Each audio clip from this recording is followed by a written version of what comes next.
স্ত্রীকে বিচ্ছিন্ন করা, হ্যাঁ, স্ত্রী থেকে স্বামীকে বিচ্ছিন্ন করা। যেমন যেমন স্বামী স্ত্রীর মধ্যে মনোমালিন্য, স্বামী স্ত্রীর মধ্যে ঝগড়া বিবাদ, হ্যাঁ, দূরত্ব সৃষ্টি ইত্যাদি। এবং অনেক সময় দেখা যায় বিয়ের পর শ্বশুর শাশুড়িকে বউ সহ্য করতে পারে না, তাই শ্বশুর শাশুড়ি থেকে স্বামীকে আলাদা করার জন্য বিচ্ছিন্নতার জাদু করে থাকে।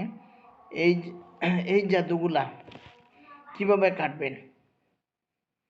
এই জাদুগুলা আরও আছে অনেকে, যেমন বন্ধু থেকে দুশ্মনে পরিণত হয়ে যায় এই বিচ্ছিন্নতার জাদুর কারণে। ব্যবসা বাণিজ্য দোষ নেমে যায় বিচ্ছিন্নতার জাদুর কারণে। হ্যাঁ, আয় উন্নতি কমে যায় বা আয় উন্নতি বলতে নাই, এগুলা হচ্ছে বিচ্ছিন্নতার জাদুর কারণে।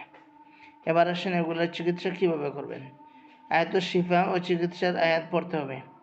দুরূদ শরীফ 3 বার, ফাতিহা 3 বার, আয়াতুল কুরসি 3 বার, মুমিনুনের শেষের 4 আয়াত, জাদুঘাটার আয়াত, আজাবের আয়াত, তরিকের শেষ 3 আয়াত, ইখলাস, ফালাক, নাস, বাকারা 102, এগুলো দিয়ে রোগীকে রুকিয়া প্লাস তেল পানি বানিয়ে দিতে হবে এবং আল্লাহর সাহায্য নিতে হবে, যেন আল্লাহর কালামের পাওয়ারে সমস্ত বিচ্ছিন্নতা জাদু যেন কেটে যায়, সমস্ত বিচ্ছিন্নতার জাদু যেন ধ্বংস হয়ে